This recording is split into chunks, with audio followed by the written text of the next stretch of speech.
entered the bear-crawling nation on the No Agenda Stream. This is R. Mordant, and welcome to the other side of live.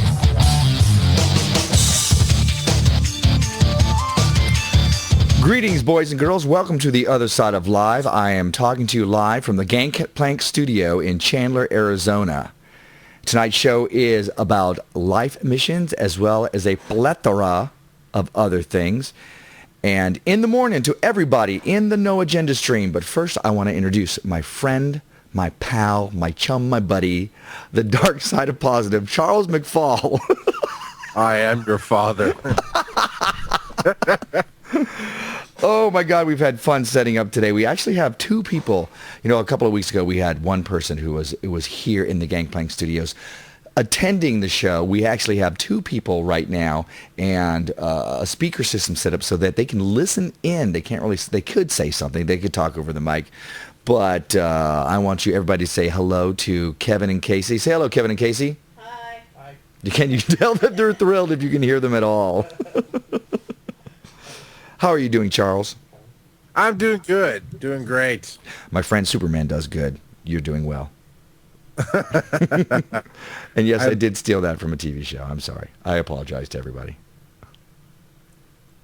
And then we have dead air. Thank you. How was your week, my friend? It's been very productive, very, very busy in a good way. Saturday, this weekend, I got to go celebrate with our good friend Alex of 7th Row Center, his 40th birthday. And the big 4-0? Really? Big 4-0. I don't know. I didn't know that podcasters could get that old. I thought they had to stop at a certain age. You've been talking to the Roadshow's own Hello Kelly, haven't you? Yeah, pretty much. It's not that we do stop aging. It's just that we should die off quietly and go somewhere else. So. But anybody can podcast at any age. You can That's talk right. About you set up. 70 years old, as long as you've got a mouth and are able to chat with any kind of eloquence, unlike myself currently, then absolutely, absolutely. Last week's episode was Tosol number 34, and we chatted about It Gets Better, where we got into some heavy conversations about bullying and teen suicide and gay teen suicide and how everybody should, tough out the rough spots, and because it does get better, life gets better, and just as starting this show, going through, as we often do, technical difficulties, and then when we get into it, it gets better. Your thoughts on all of that, Charles? I don't know that I would use the term tough it out. I think endure is a good positive word. Also, reach out, and there's ways to find help. And the thing is, what we focused on last week is not just about teens. It's not just about gay teens. It's about all people, even as adults. We know job placement, our jobs that we go to have cliques. Even when you're 40, you have people who want to make fun of somebody else, or maybe you're the person that gets put out and made fun of.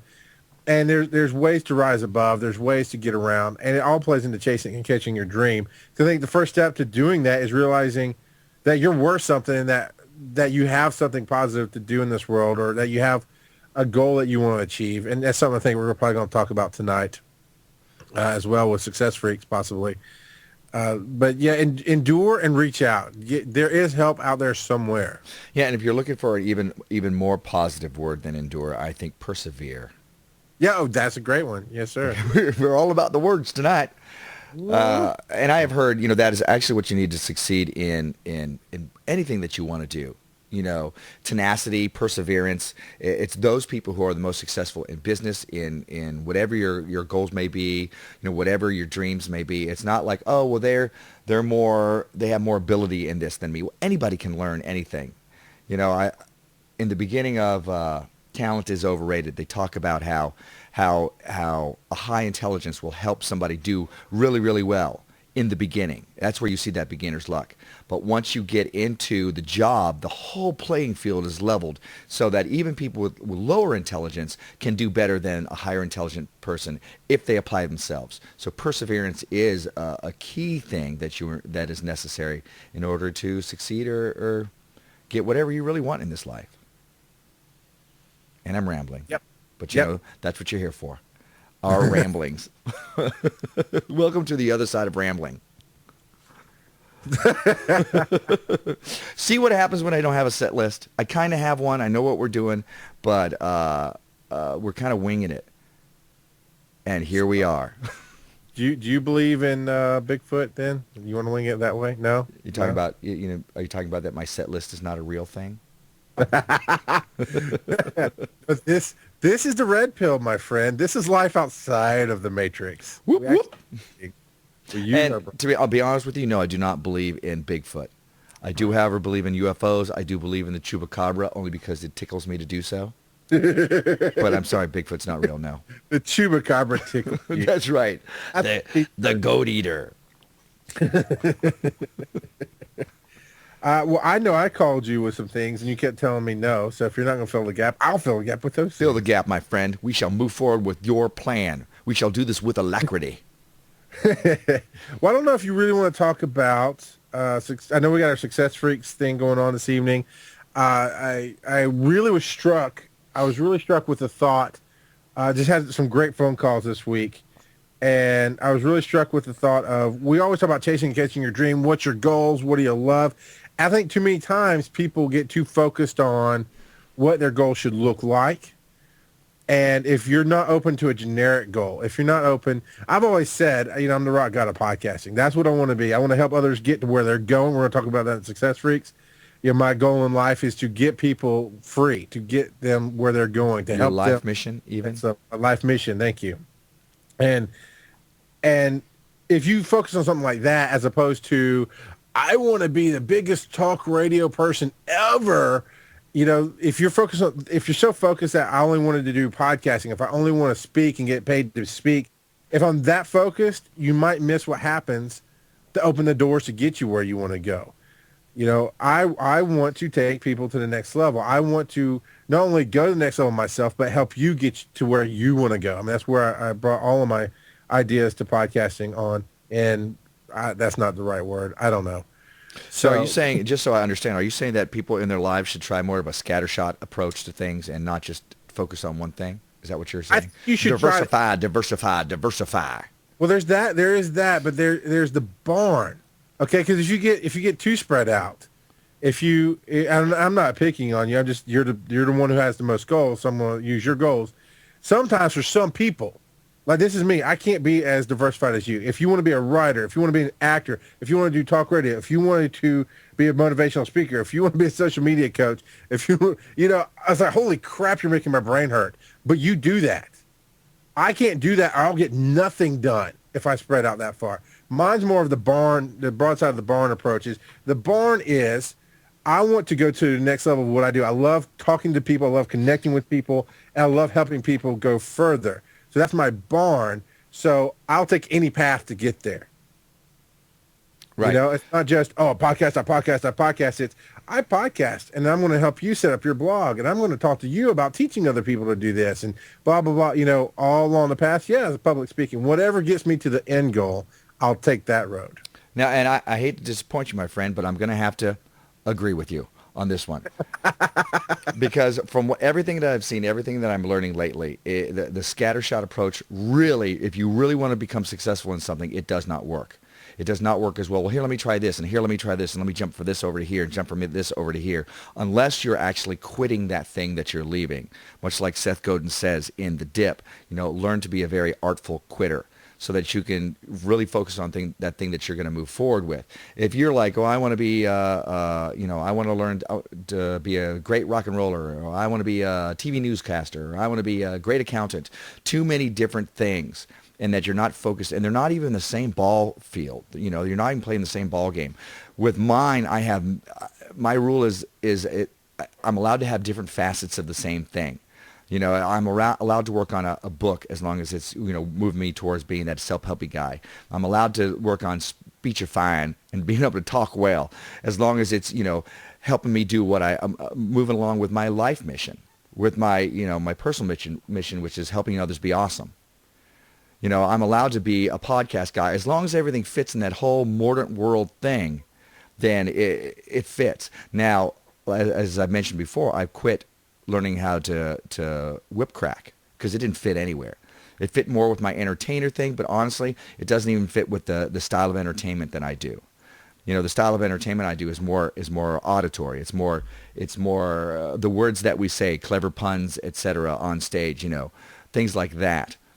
Sword fighting some, but I already know how to do that. I've already learned how to do that. Not a big deal. So being so widespread, you're going to wind up being a jack of all trades at a low level and a master of none.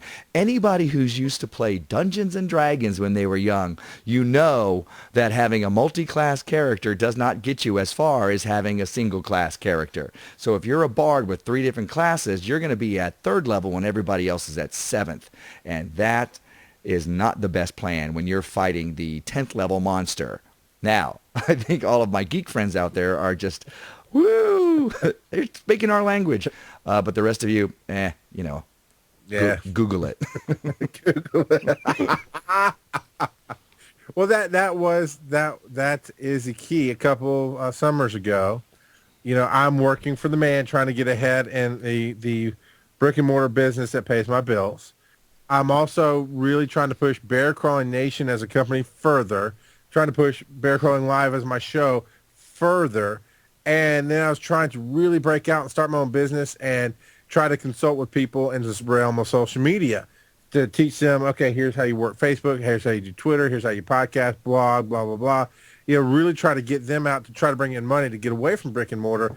And it was too much. Everything moved forward a little bit as opposed to, I think everybody's seen the strongman competitions where you have the big, huge tractor tire on the ground and they're hitting it with a sledgehammer. You know, if they don't focus on that same spot, it doesn't go very far. But you hammer away that one spot, you're going to move it down the path. Right. It's like if you're going to be take parenting.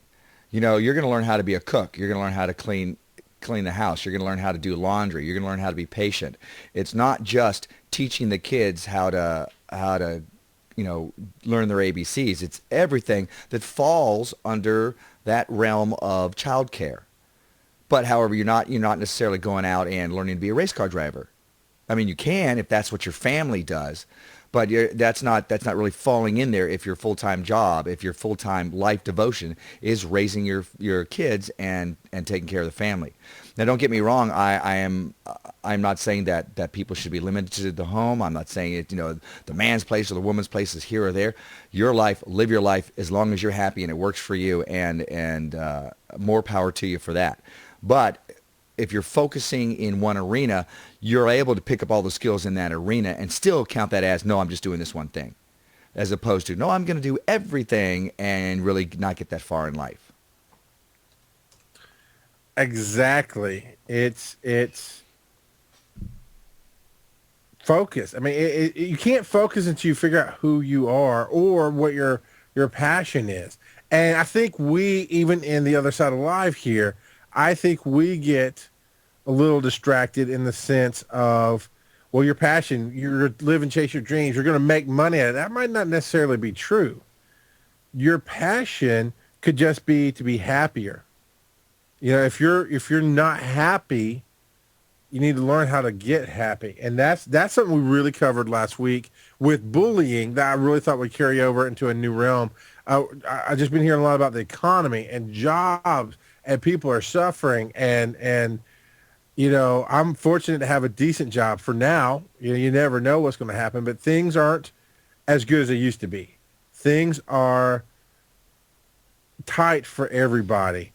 And you can be happy even in the down times.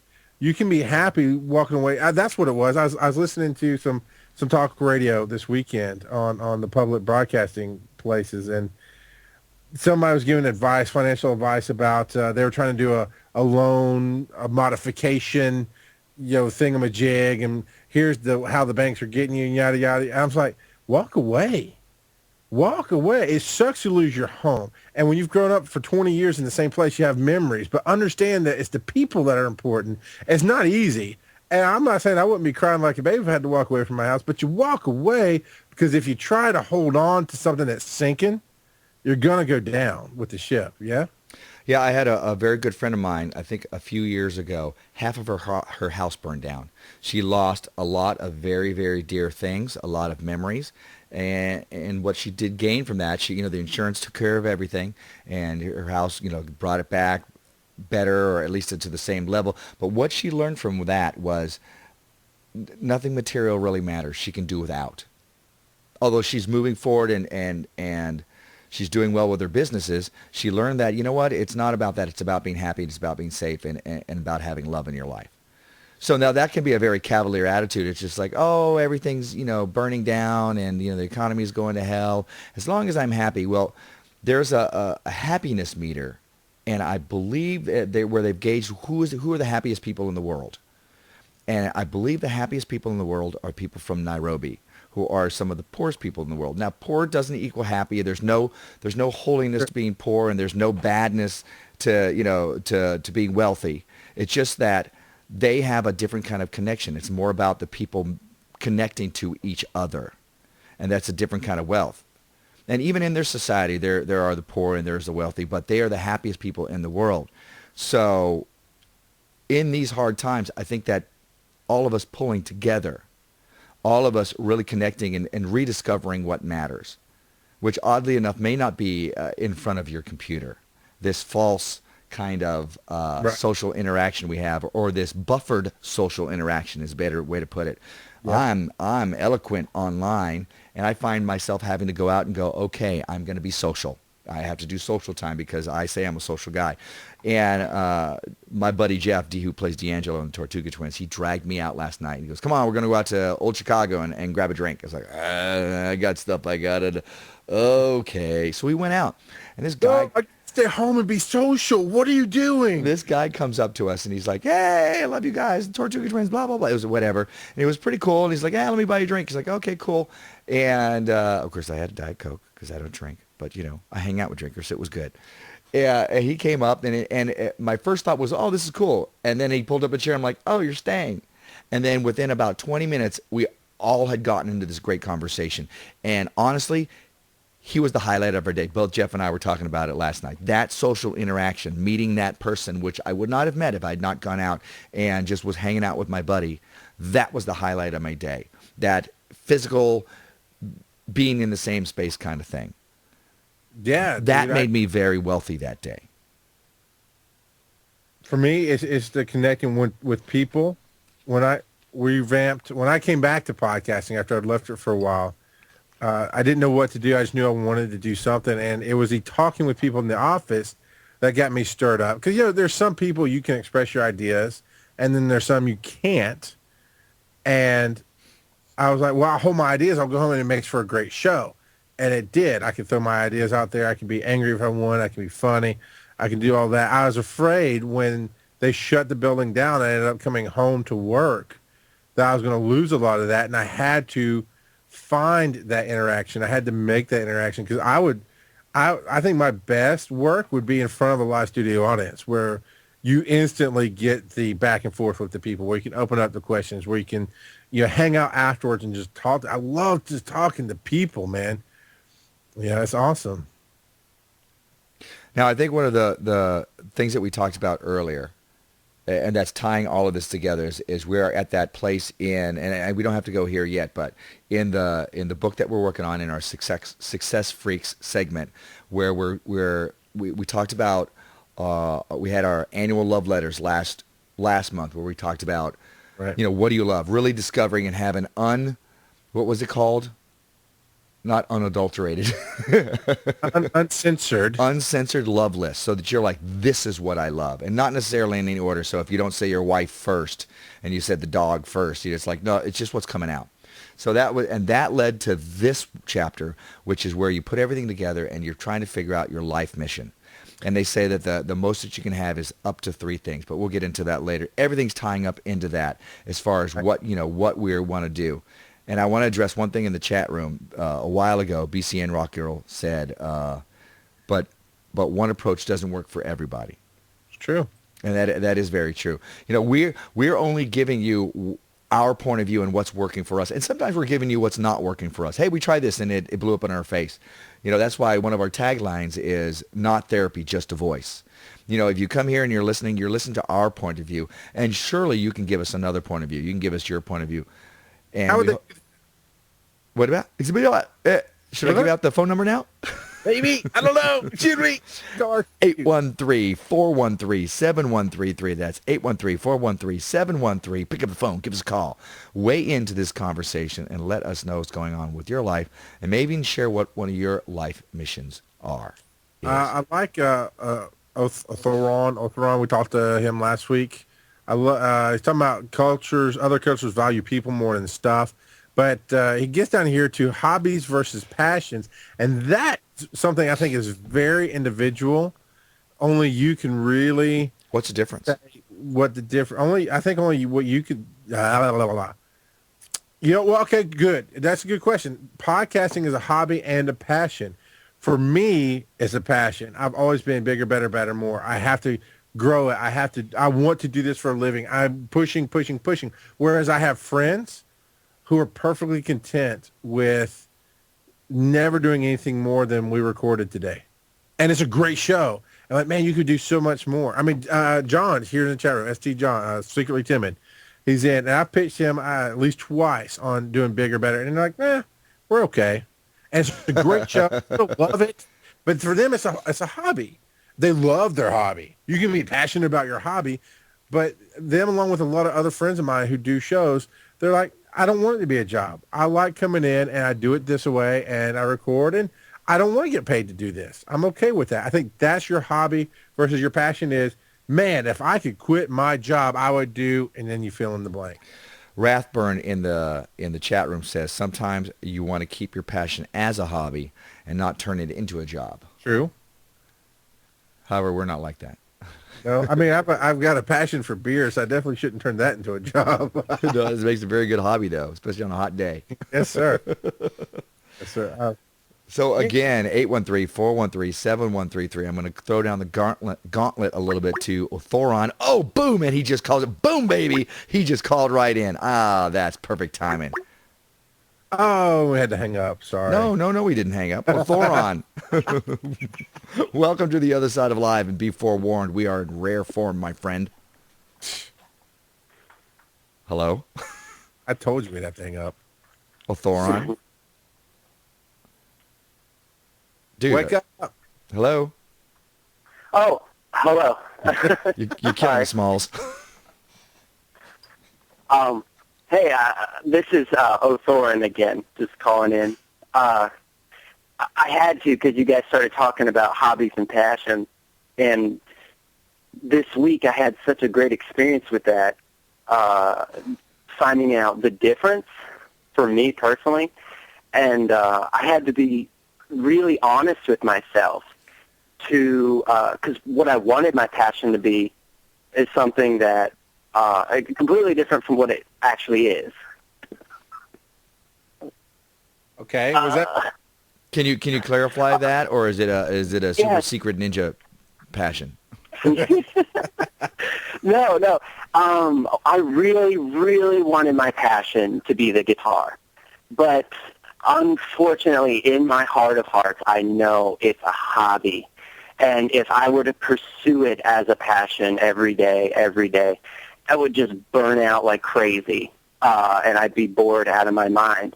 But every day, there's a passion in me, and that's therapy and holistic health, like spirituality, using spirituality in therapy, and that's my passion versus my hobby, which is the guitar, which, I wish I could switch them sometimes, but I really don't think, Is there in my heart, I know. Is there any way you can bring the two together? Like maybe have a guitar class in some of your sessions, or something that you can bring that hobby as well. That's also it's kind of a passion for you, that you can bring it into the kind of social work or whatever that you're doing. Oh, absolutely. Yeah, I was thinking about doing children's shows. Like I always used to love kids shows back on Nickelodeon and Disney, and I really think like I could put in some of that spirituality and and positive messages in the music, which is like one of the biggest parts of those shows, in my opinion. And I would love to do that. It's just I couldn't day in and day out play music for whatever cause. I would just die of boredom. Right. It seems like that you'd have to actually put together a program, too, that would involve people. And I'm not sure how that would help them out, but you never know. And that way you're bringing the two things together. Bringing people together. Now, what are you doing? What are you doing to actually pursue any version of that dream? Right now, I'm going. I'm about to graduate my bachelor's in social work, and then I can get my master's, and then get the counseling thing in about 2 or 3 years.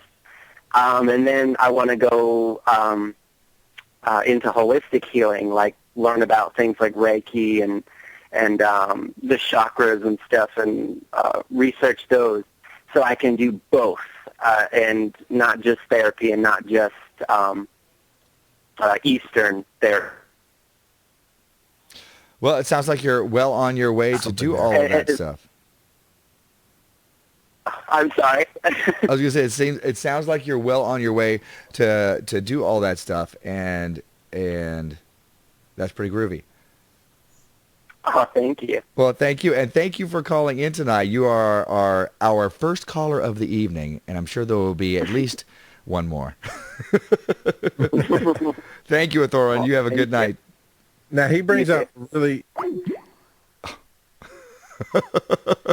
Well, in case anybody doesn't know what's going on right now, I believe that I've lost the feed to everybody, so I'm going to be calling Charles back right now because it's that kind of night. And apparently you hung up on me. I didn't like what you were about to say, dude. I thought that, it was a little overrated. I thought you were going to be harsh on Othoron. And, it's not our way. So I just needed to get rid of you right then. All I can tell you, the other side of live listeners, is that was the best gem of wisdom that has ever escaped the bear's cage. Ever. And he dumped it live on the radio. No, what I say was you made a great point about hobbies versus passions. And hobbies you can pick. You can learn. I can learn. Okay, you said you were interested in bullwhipping. I can learn that with you. We could be really cool and have fun and have a hobby of it. But a passion is something that's in you. You're going to do it one way or the other, or you're going to be miserable. Right. You can't pick a passion. Right, and to be honest with you, right now, my passion leaves for very little time to do anything else. I mean, and I'm kind of divided between my performance passion and doing the helping others be awesome passion. So I have Tortuga Twins on one hand, I have Mordant World on the other, and of course, many facets to both. And then of course, there's that third thing that I want to be. But that brings us to our life missions, and I think to this month's Success Freaks. Can you play? Yes. Before I got my button right over the finger, Rockgiirl nailed this. Rockgiirl nailed this definition. A hobby is something you would do in your spare time for pleasure and relaxation. Passion is something you love and would gladly lose sleep over. Ooh, that's good. That is good. See, I couldn't let that slide by. Can't let it slide by. Hey, Rockgiirl, will you email that to me so I can put it up somewhere and use that as your quote? Please, please, please. There you go. There you go. Boom, baby. Now let's get to Success Freaks. Success Freaks.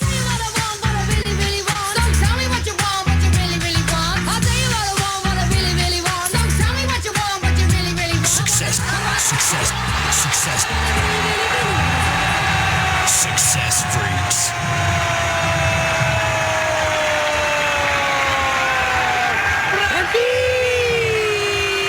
Success Freaks. What does he say at the very end of that? In case you don't know, it's the guy that does the Spanish guy that does the soccer announcing. He's like, goal. But what does he say at the very end of that? I can't tell you. I don't know if it's a name or what, but I believe the syllables are Ravid. As long as he's not like cussing at us or something. Yeah. It's the tone of voice that cracks me up every time. I had to leave that in there. Yeah, that's awesome. That's awesome. So this month in our book, what book? The book is Double Your Income, Doing What You Love by Raymond Aaron. And although it sounds like a big money book, it's so far we've discovered that there's no money thing in here at all. It's about, attaining your goals and really defining what it is you want to do in life. And then working out so that you will move towards those things. So this month is about life missions, figuring out what you want to do out of life. And the way he defined it was, what do you want on your tombstone at the very end of your life? What do you want to have been known for? And his example was great teacher, great husband, great father. Those are the three things that and he says that, you can have pretty much three in your life. Beyond that, it gets a little too crazy. Now, in that, you can do all these little, different facets of things that's in that, like we talked about earlier. But there's really three big things. And Charles, do you have anything for us there? I do. I wanted to touch on a few other things. One, holy crap, call 911. I believe he had a seizure. Okay, you could hear that? Yeah. I turned down the mic, dude. I don't know why I did that. Something went wrong. That was hilarious. Okay, then I got to learn how to do my soundboard, because I keep thinking I'm turning down the mic, and I'm just coughing. Oh, yeah, no big deal. So apparently that's not it. So you could hear that. Okay. Good to know. I'm very disappointed you missed it. What? No, bless you. No, you're not Southern. I'm sorry. Thank you. I can't. Matt Damon would shoot me in the face right now, but it's okay. You got the reference. Yeah, I love that movie. Yes, I do too. So you missed the obvious joke. What do you want in your tombstone? I want pepperoni and mushrooms. You don't remember that commercial series? What do you want on your tombstone? Big cowboys. They're going to hang somebody. Then they eating tombstone pizza. It's awesome. You disappoint me. I'm sorry. So that's all right. But in this chapter, before we get to what's on our wish list here, our dream list, I like how he defines it in the annual love letters, which is what we talked about last month, of what do you love? What do you love? And you start figuring out what you really love, how come you're not doing it type of thing. That's where you come from. Your loves are where you come from. And then this, and we're learning your life missions are where you're going to. So you see there, what do I love? I love doing this. I love connecting with people and helping them become better people. So that's where I come from. Now, where am I going to? I very much love podcasting, and that's where I focus my energy on. And yeah, that's on my tombstone there. Notice that you're not being asked to create a life mission. You already have one or more life missions. You just may not be aware of what they are. Right. And that's straight out of the book here. So on my list, I would have to say, I like how you do it backwards. That helps out a lot more than what do you love? What do you love? You had to figure out what you love and why you're not doing it anymore. This one's backwards. What's your life goals? And then you work backwards from that.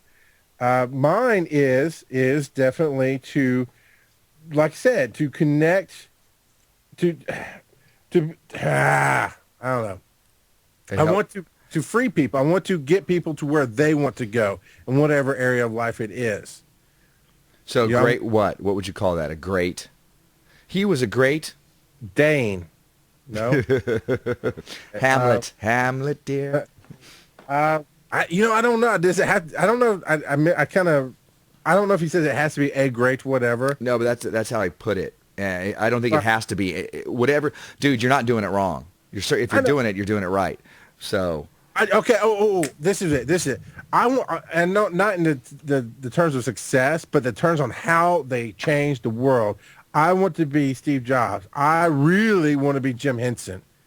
He changed the world with the passion that was in his heart and the smile on his face. So like a great innovator, or definitely you're touching the world. Yeah, you're somebody who, when they're gone, the world notices a big gap. You don't have to invent anything, but Jim Henson had a passion for kids and for getting his message. He was a kid at heart, and he was an adult too. He made a lot of dirty jokes, and it was a great man. But he focused on puppetry, and he focused on telling that story that way.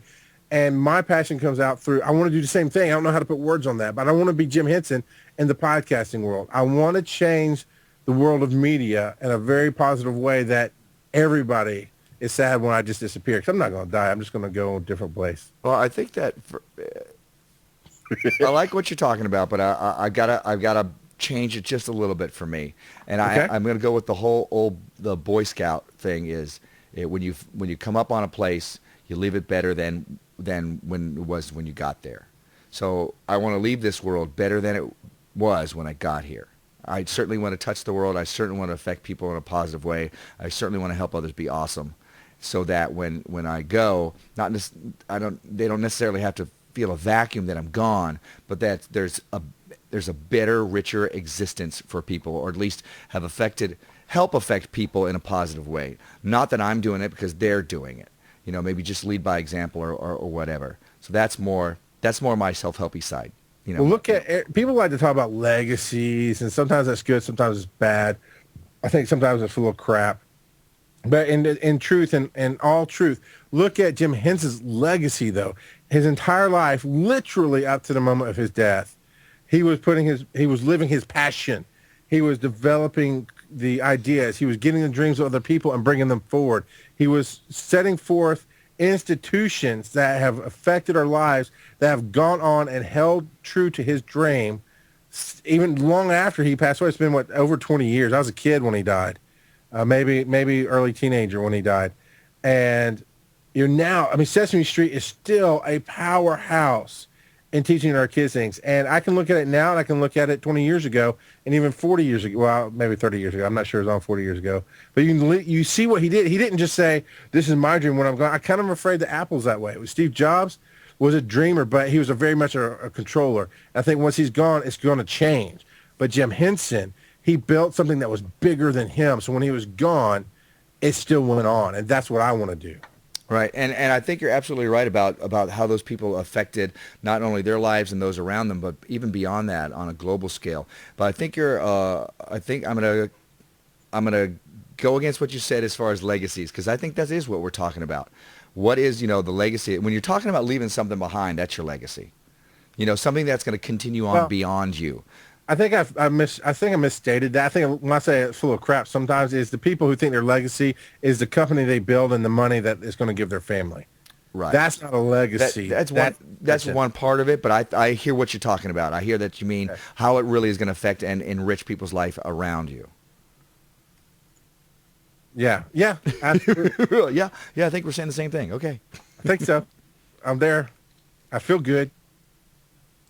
What do you love? So, all right, I'm gonna give you one. I got my 3 life missions. They said to pick 3, so I went with great, and I don't have a better word for it. I wish I did. If anybody can give me a better word for this, please. I'm gonna say self-helpy guy, great self-helpy guy. I wrote down self-help guru, but that has a really not a great connotation to it. So a great help others be awesome, and then I went with great entertainer / performer. And then the third one, when you have your third one or even your second one, it doesn't have to be something you're doing right now. It can be something that's coming. So great husband. I want to be known for that as well. So those are the 3 things that I chose, that I would choose to divide my time for. And of course, I'm doing it partially with Tortuga Twins. Even the entertainer thing, there's a gray area there with the other side of live. That's also a self-helpy thing. And if you look at it, really, Tortuga thing is actually making people laugh or helping people laugh, helps them as well. So the lines are blurred. So, and the husband thing, we'll work that out later. So then you pick your 3 things, and then you're supposed to pick 3 things you want to accomplish this year in each of those. 3 things. Okay, what's going to further that goal? As a great entertainer performer, what are 3 things that I should be doing by the end of this year that's going to further that goal? And then each month you pick 1 thing that's going to go with each of those 3 things. So you have 3 life missions, and each of those life missions have 3 goals for the end of the year. And each of those goals for each of those missions is 1 task per month that you're working on. So you're working on 9 tasks if you're doing all 3. And you don't have to do all 3. You focus on the one that you can. And sometimes, as both of us have talked about numerous times here on the show, sometimes one passion gets pushed to a halt. It's we want to talk, but we can only go so far because the thing that makes life go, the thing that keeps food on our table, the money's not catching up. So sometimes you have to stop. Some people have to stop doing what they love because they have to take care of their families. The idea is here. My second one would probably be to be a better father than I had. to change my kids' lives so that they go on without me and become great people because of how I've raised them. You can do that all the time. You can make yourself a better person all the time. And there was a time when I was just barely podcasting because I was working all the time. But the thing is, so growth stopped. We're not working on those targets like you're talking about. We're not doing the 9 things. But understand that just because it's on pause doesn't mean you won't pick it back up as soon as life lets up for a second. Right. I think you're right. You don't have to overwhelm yourself with all these things. Oh no, if I don't do all of them, then I can't do any of them, and that means I suck. No, what this is supposed to do is it's supposed to help give you guidelines so that you are working on these things that you claim are the most important to you in your life. If they're really important to you, then work on them. If you have when I started doing this whole chasing and catching my dreams thing and started working on the whole law of attraction thing, when something would come up before that, I would look at it and go, I can get to that later. When I really started doing, my affirmations about I want to do this and I'm going to be this and da-da-da, and then something would cross my path that was in keeping with one of those things I said I wanted to do. I was like, I cannot ignore this now because I said this is important to me. It's here because I've called it to me. And this is actually helping you to call these things into your life so that you are working on these things that you say you want to be great at. So Yes. Don't let it overwhelm you, but realize you're calling this to you. Now do something about it so you have that really rich life. And it's not necessarily connected to what's going on with the economy or anything like that. Actually, the economy can motivate you to do more work on these. I mean, when I was told that the building was closing and I would not have a job anymore, that's when I fired it into overgear about building my own company and really pushing the progress forward. And luckily, I got enough progress to really maintain momentum, and I didn't lose my job. But that's when I focus. I'm not worried about my next job. I can get one somewhere. I'll go to, I was going to say Waffle House. A lot of people might not know that, but I'll go flip burgers or pump gas, or I'll do whatever it takes to put money on the table, get food over our house, roof over our house, and food on the table. The funny thing about Waffle House is that in Georgia, there's 2 of them at an exit, both sides of the exit. Yes, sir. And they're always full. Oh, sweet goodness. BC and Q4 is coming down for the meetup, and he's looking forward to it. But that's not here nor there. But the thing is, with the economy being down, if you're laid off, yes, go look for a job. But know that you're going to balance it with figure out what you're going to do in life. It kills me. My wife takes my mother-in-law to a specialist, some kind of doctor specialist thing. And she was talking about how she was talking to this girl who was a tech there, and how this girl was like, oh, I love my job because I get to see some of the same people. I get to meet new people. I'm always talking to, she's very social. I'm always talking to new people, meeting them and helping them out. But she works in a medical office because she's doing on-the-job training because she got the job she had to get because she graduated with a marketing degree. She graduated marketing degree. There was no business wanted to hire her right out of college. And I immediately, this is the guy that I am, I immediately went, if that doctor has half a brain in his head, he will pay her to stick needles in people's eyes, and he will use her to market the crap out of his business. But he's not, because he thinks he doesn't need it because he's a specialist. I'm like, that's the problem. That's why the economy's bad, dude. You won't be in demand all the time. You have this great tool. You have this person who has been trained and has a passion for marketing, and you're just using her as a basic tech. So if you're that basic tech, figure out how to market stuff on your own. Dude, you want to market something? You want to practice? Contact a podcast. They would love to have a marketer. bearcalling@gmail.com.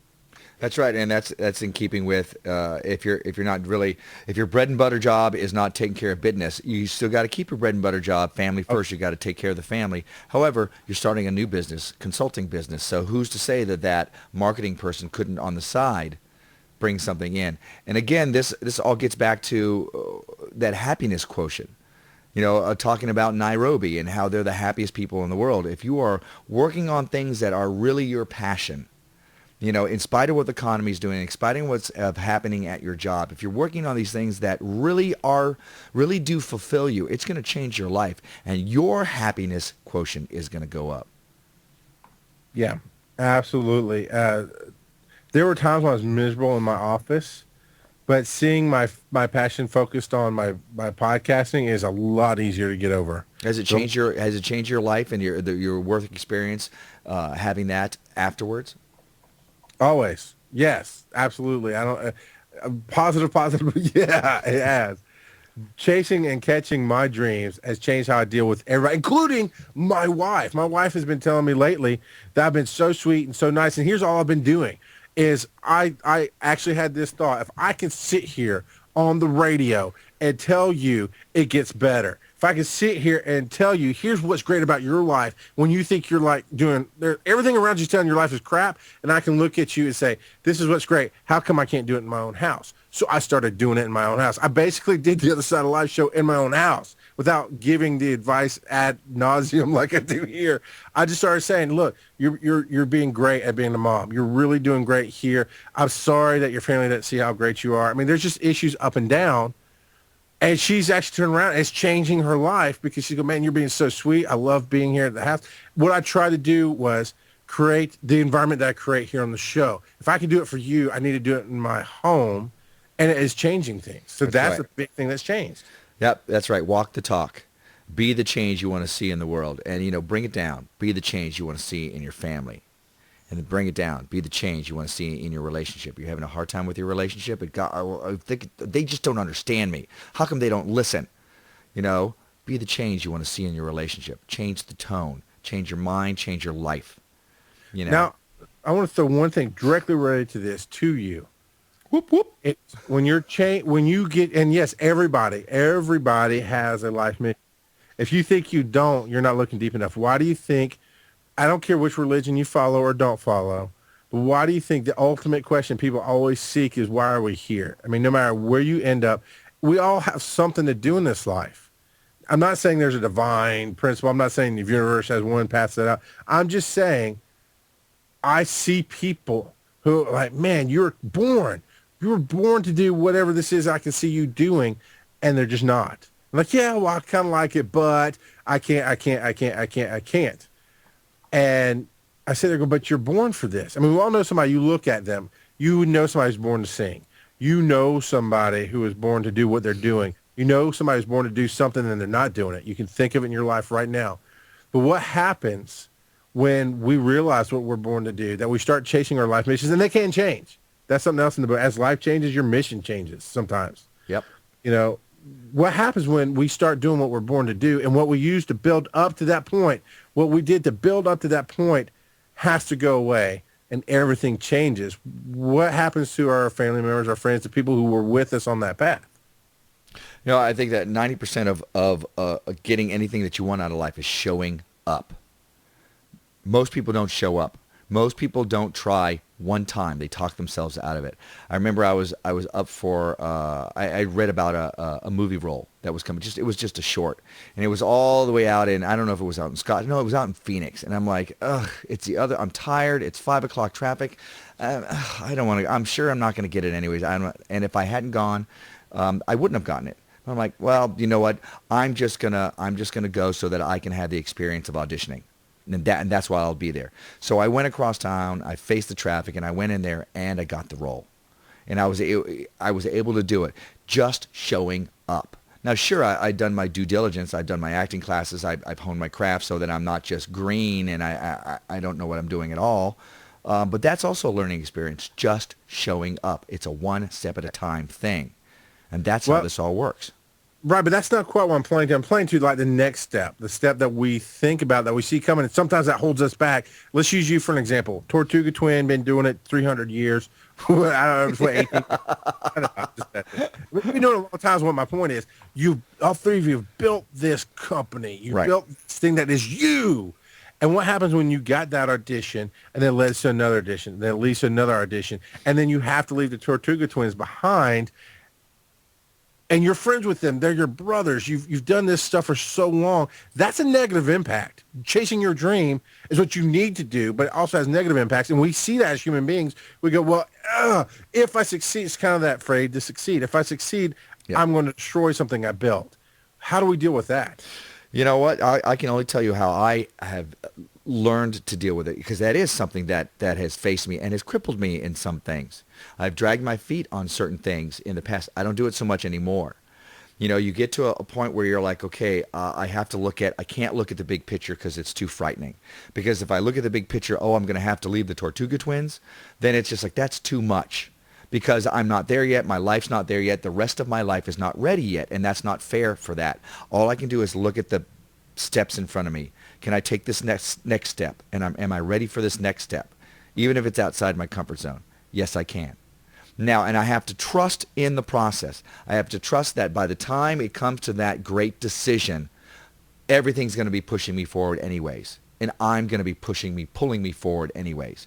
So not only will I say yes, but hell yes, and other things will be in place so that nobody gets screwed here, you know? But what I'm also finding out right now, and you don't know what it's going to look like. You know, you may get exactly what you want, but it's not going to look like you think it is. And my greatest fears were like, I'll have to leave this, and I'll have to tell the guys, well, what if I get there and all of a sudden we're all going there together? Who knows? You'll never know until you walk down the hallway what doors are around the corner. You have to walk down the hallway. And if it's too scary to look at the big picture, it's going to affect my family. I don't want to try the singing thing. I don't want to go on America's Got Talent because it'll take me away from my family. Just look at what's ahead of you. Remember, when you're driving in a car at night, you can only see, 60, 100 feet in front of you, but you're able to go cross-country that way. If you're looking into the great darkness, it's going to be too scary, and you're not going to want to take the drive. Trust the light. Trust what you can see. Take it one step at a time. I think the flip side to that is sometimes you have to look at the bigger picture. I'm glad you used America's Got Talent. I've seen a lot of talented people take that step out. They go to audition and they get it. Then all of a sudden they didn't think about what the effect is going to have on their family. They didn't imagine the effect it's going to have on their lives. And they're tired and they've never worked so hard in their lives and they're miserable and they miss their family and they end up quitting. And so you didn't prepare enough. I look at the big picture going, yeah, it's going to suck. I mean, here, another case in point. When you come, you're here in Georgia for 8 weeks, maybe 9-ish, and that's it for the year. And that's a time that you and my family doesn't exist when you're around. And, well, that's not exactly true, but, we do a lot of work, and you're going to be staying here every time. And we prepare. Unless you up and have another baby. I think your wife's going to kill both of us for the comments we just made in the last 2 minutes. But see, the thing is, we prepare. As she and I talk together, going, yeah, it's by the end of 8 weeks, and I love you, man. You know I love you, but I'm ready for you to go away. Yeah, dude. It's been 8 weeks. We've been on top of each other for 8 weeks, and we've worked, and I'm talking 8-hour days, 10-hour days. That all we do is focus on what we're doing because this is the largest planting season that we have because everything for the rest of the year grows out of that. But she goes, yeah, at the end of 8 weeks, we're tired, we're ready, we've missed each other for that time, but it's only 8 weeks. And it's 8 weeks that grows everything enormously. And you have to look at that because if we just blindly go into it, and all of a sudden I'm 4 weeks in, my wife's like, I want you to come do something with me. I'm like, I can't. Ricky's here. Mars is here. Well, we can always take a break. I mean, that's okay. I'm very sensitive about making sure that your wife is happy because I know happy wife, happy life. So as long as she's happy, I'm good, and I'm so happy that I don't creep her out. So that's good. No, and she sees how happy and she actually does see the growth. And that's the key is if you go into something like that blind, if you go to American Idol blind going, I want to be a star, and you get picked, and then you go to Vegas for the Hell Week, and then you keep going and you go to Hollywood, it's not going to stop. It only gets, well, I would say worse, better, more, whatever. You have to, that's the flip side of looking at the big picture. You can't look at the big picture too much because you don't want to get scared. But if you don't ever look at it, you're going to get in there and go, holy crap, what just happened? You have to do your due diligence. Absolutely. You have to at least investigate what's going to be coming down the pipe. You got to see, this might happen. I got to get ready for this, et cetera, et cetera. But I use the gym analogy a lot. You walk into a gym and you look at the 100-pound weights and you're like, I can't lift that. There's no way. I shouldn't even try. Well, yeah, you shouldn't try the 100-pound weights. You're going to go over here to the 15-pound weights and start with those. Same thing with life. Same thing with anything you do. I can't step on a stage with, all these famous rock guys. I can't do that because I'm nervous in front of people. No, you don't do it that way. You step on stage in this coffee house, and you step on, you do it in a garage band with all your buddies, family there and stuff like that until you're ready for the next level. I think Toastmasters calls it. Oh, I had it too. Systematic desensitization. That's how you get over stage fright. You don't step in front of 3,000 people at the Minnesota Renaissance Festival. You step on stage and audition in front of 20 people. And then you start working your crowds. And then as you get more and more comfortable, your muscles grow, whether it's your singing muscles, your business muscles, your performing muscles, your, whatever it is you're going into, those muscles grow until you can handle that 3,000 people. And you step on stage and you go, this is easy. This is what I do. And then you get in front of a microphone in front of 20 people to do a speech, and it starts all over again because it's just a little different. Rockgiirl said it. Rockgiirl said it. Baby stepping it. Yep. Yeah, and circling it right back before we end this thing is one path doesn't suit everybody. Because for me, I started a podcast. My podcast affects everything. I've done this enough to where I can talk to celebrities and it doesn't faze me because I've been just talking to people and they're people. I could get pulled up on stage at Minnesota and have fun with it and not piss myself. Just because, for me, it's all the same. But see, here's where one path isn't the same for everybody. For you, everything is different for you. You can do the 3,000 people in Minnesota, and you can do the 3,000 people on your podcast, but then you stand up on stage in front of 20 people, and it starts over for you. Everybody takes a different path. Yeah. You don't know what's going to affect you. You don't know what's going to... When I first... over a year ago, when I first started doing a live show, I was very, very nervous. And then I very quickly got comfortable with it. When we started on the No Agenda stream, for whatever reason, because it was like, okay, now there was no screwing around. Oh, we don't have it right. We've got to wait. Let us get our sound and everything's perfect. It's like, no, good or not, you're going, you're on, you're live. And so I was really nervous in the beginning, and it took quite a few shows. And now I'm like, it's fine. Let's do this thing. Well, I do my thing at bearcrawlingnation.com every Thursday night, 9:30 p.m. Eastern, and also here, No Agenda stream, noagendachat.net. Do yourself a favor. Go get the TuneIn app on your phone, on your computer, on your tablet. It's free, and you can check us out every time that we're live. That's the other side of live. It's a radio station. TuneIn app, No Agenda. You get us 24/7. It's awesome. And why wouldn't you want us 24/7? Nice. Those of you listening to us live, you can find us on iTunes, as well as going to theothersideoflive.com for previous episodes. And those of you who are listening to the podcast, we are live every Tuesday at 9:30 p.m. Eastern Time at bearcrawlingnation.com/NAS. The NAS stands for No Agenda Stream. If you want to email us and give us your thoughts, or maybe give us some ideas for a show, or just want to comment on what's being said here, Tosol stands for The Other Side of Live. Tosol at theothersideoflive.com. And of course, you can find us on Facebook.com/BCN Tosol. And you can find me at MordantWorld.com. You can find Charles at BearCrawlingNation.com. Blah blah blah blah blah. Come have some fun. That's right. I think we have 1 minute and 34 seconds left. What do you got? Roughly a minute-ish. I got this new, since we have time to kill and we pimped everything out already. Wait. We didn't pimp out your live meetup next night. That's right. Next Tuesday here at the Gangplank Studios in Chandler, Arizona. It will be happening at 6:30.